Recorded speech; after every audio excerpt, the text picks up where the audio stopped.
Soy el profesor Aldo Manuel Castañeda Daniel. Como saben, soy docente de educación primaria en la ciudad de Tijuana, Baja California. Hoy presento un guión en el que analizo algunos de los desafíos y temas críticos de la educación en la actualidad y emito de manera argumentada mi punto de vista sobre ellos.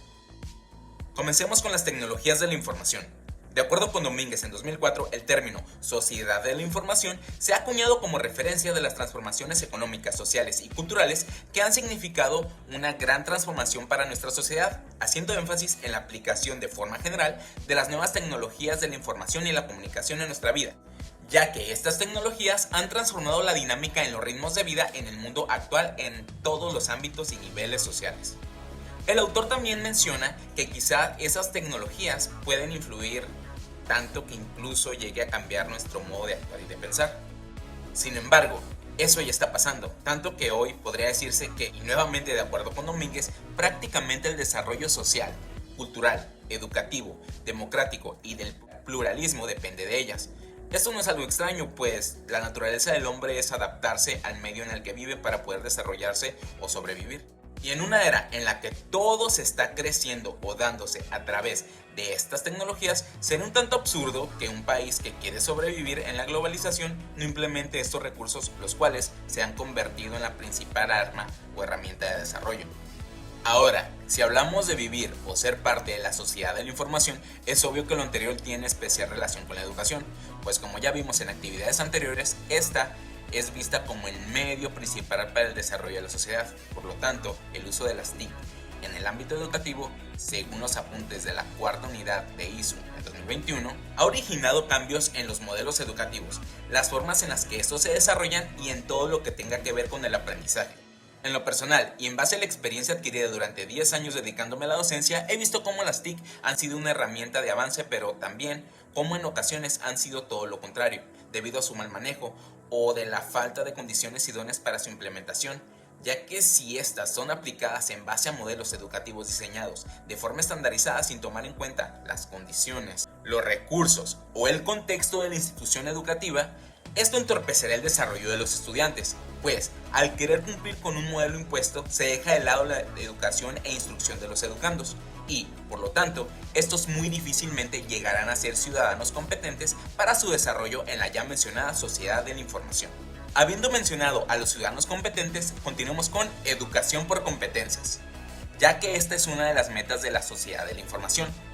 la formación de ciudadanos competentes para poder desarrollarse en ella. Para que la educación realmente eduque para la vida, tiene que atender y superar los enfoques tecnológicos, funcionalistas y burocratizantes y debe acercarse a su carácter más relacional, más cultural, contextual y comunitario, y en cuyo ámbito adquiere importancia la relación entre todas las personas que laboran dentro y fuera de la institución, y donde se refleja el dinamismo social y cultural. Carnicero, Silva Inventado, 2004, citando a Invernón, sin fecha, citados en ISU 2021. Lo anterior hace referencia a nada más ni nada menos que las competencias. Educar a los alumnos para que desarrollen las competencias necesarias para desenvolverse como miembros activos de la sociedad actual. Esto es algo sumamente productivo y benéfico, siempre y cuando se tomen en cuenta las necesidades, características y posibilidades de maestros y alumnos, así como de sus contextos. Recientemente debatí sobre el hecho de que las competencias son solo una posibilidad.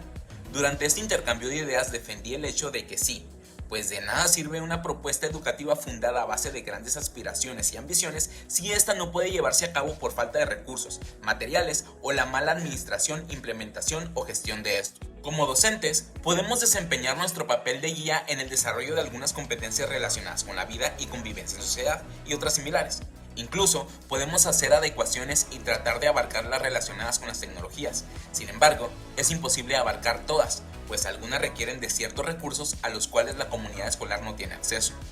Por ello, también se debe tomar en cuenta la profesión docente y los desafíos sociales que se presentan en nuestra labor, para que al considerar esto se planeen mejores estrategias, pero sobre todo realistas, que se apeguen a las condiciones reales de los destinatarios o bien brindar y asegurar los recursos necesarios para que el docente tenga acceso a todo lo que le permita lograr el desarrollo de las competencias en sus alumnos. Es aquí donde entra en cuestión lo siguiente: financiamiento y educación, temas económicos en educación. Sabemos que en la actualidad no hay mejor manera en la que un país invierta sus recursos económicos que destinarlos a la educación. Esto según las tendencias e ideologías establecidas dentro de la sociedad de la información, la cual se ha desarrollado al ritmo de la globalización, pues como ya se mencionó anteriormente, la formación temprana de los ciudadanos es lo mejor para su preparación para el futuro de la sociedad y su desarrollo. Estamos enterados de que una de las principales fuentes de financiamiento para los países es el Banco Mundial. Sin embargo, los aportes financieros no siempre eran utilizados de la manera adecuada o para lo que estaban destinados.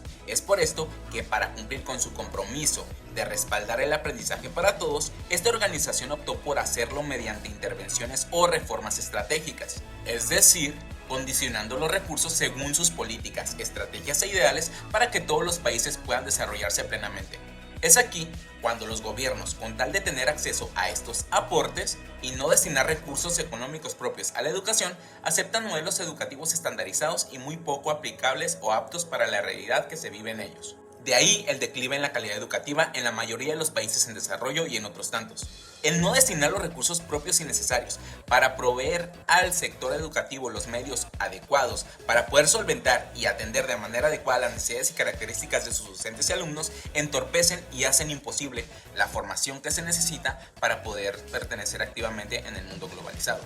Pienso que la clave está en gestionar y administrar inteligentemente los recursos, y si los gobiernos no quieren gastar más, deben tomar en cuenta lo que señala la Comisión Económica para América Latina y el Caribe y la UNESCO. No gastar más, sino invertir mejor, resaltando la ineficiencia en el manejo del gasto educativo. Por ello, es necesaria una buena planeación y administración de los recursos destinados al sector educativo. De acuerdo con Márquez en 2012, como se cita en ISU 2021, es necesaria una visión integral y precisa sobre cómo participan la federación, los estados y municipios en el gasto educativo y la repartición de los recursos. De esta manera, los diferentes niveles educativos tendrán lo necesario para formar a sus respectivos estudiantes y proveerlos de las herramientas necesarias para poder cumplir con los estándares y requerimientos de lo establecido en la sociedad de la información, pero siempre atendiendo y tomando en cuenta las realidades en sus comunidades educativas. Por último, vamos a ver la evaluación interna y externa. Acabamos de hacer mención sobre la influencia de los estándares establecidos para poder tener acceso a los beneficios otorgados por entidades u organizaciones como el Banco Mundial.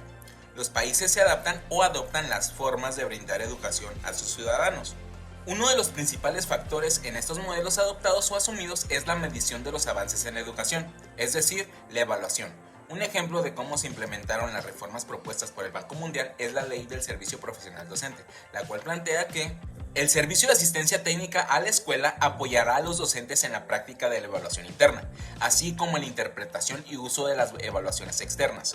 Referente a la formación continua, se establece cómo se debe atender los resultados de las evaluaciones externas, eso según el Centro de Estudios Educativos en el 2014, citado por ISO en 2021.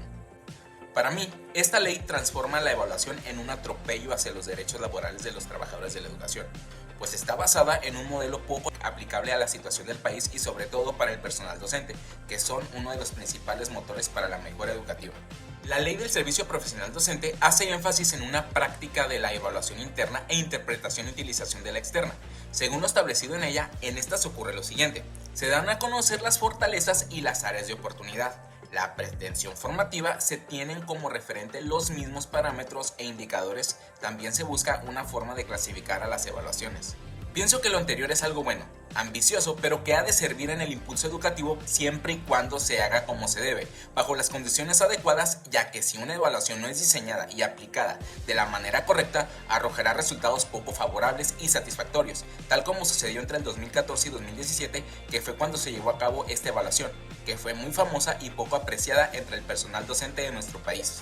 Como conclusión, puedo decir que es evidente que para poder hacer frente a los desafíos y temas críticos de la educación, los países deben utilizar de manera correcta las herramientas y los recursos con los que se cuenta o bien que han sido adquiridos por medio de apoyos o cualquiera de las redes de colaboración internacional. Y después de analizar los datos e información respecto al tema base de este guión, me queda claro que tristemente la mayoría de los problemas educativos no surgen por falta de recursos, sino debido al mal manejo, administración, distribución y gestión que como país se les da.